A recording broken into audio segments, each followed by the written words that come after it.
নমস্কার বন্ধুরা, স্নেহার এসেলো জীবন কথা চ্যানেলে আপনাদের অনেক স্বাগত। আশা করি আপনারা খুবই ভালো আছেন।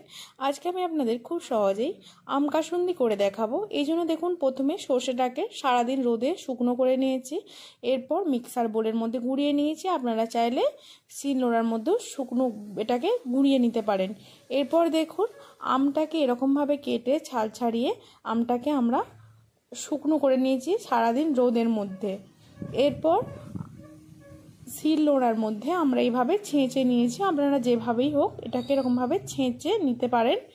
এরকমভাবে দেখুন প্রত্যেকটা আমকেই আমরা ছেঁচে নিচ্ছি।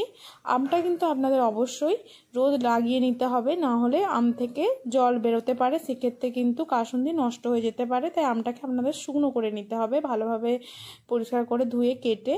এরপর দেখুন, খোসা ছাড়িয়ে শুকনো করে নেওয়ার পর এরকমভাবে আমরা প্রত্যেকটা আমকে থেতো করে নিচ্ছি শিলনোড়ার মধ্যে।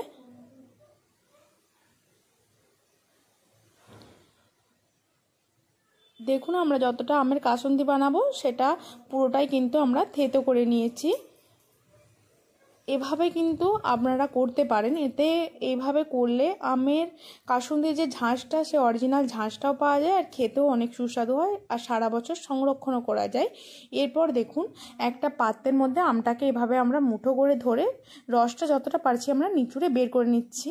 আমটা শুকনো করার পরও তো কিছুটা রস থাকে, সেটাকেই আমরা এভাবে নিচুড়ে দেখুন বের করে নিচ্ছি। পুরোটাই কিন্তু নিংড়ে নিতেই হবে যতটা আপনারা পারবেন। এভাবে আমরা পুরো আমটাকে নিংড়ে নিয়েছি যতটা আমরা কাসুন্দি বানাবো।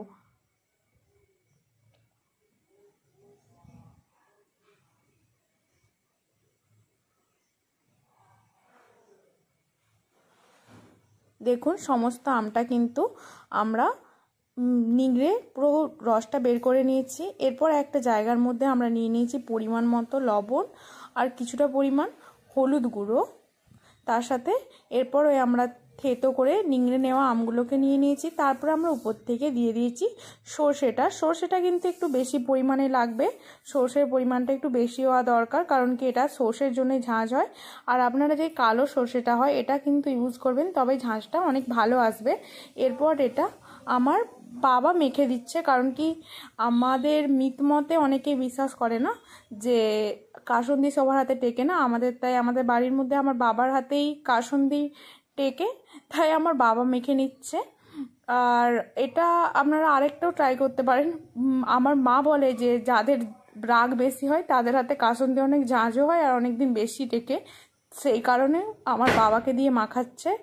তো এটা আমি বলতে পারবো না সত্যি কিনা, তো এটাও করতে পারেন। দেখুন, আমার বাবা খুব ভালোভাবে সর্ষে দিয়ে পরপর মেখে নিচ্ছে। দেখুন, সর্ষের পরিমাণ কিন্তু অনেকটাই বেশি, আর সর্ষেটাকে কিন্তু খুব বেশিও গুঁড়িয়ে নেবেন না যাতে তেল ছেড়ে বেরিয়ে আসে।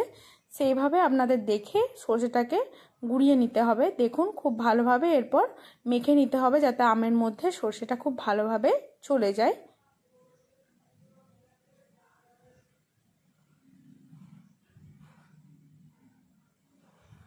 আর কিন্তু কিচ্ছু লাগবে না, এভাবে আপনাদের করতে হবে।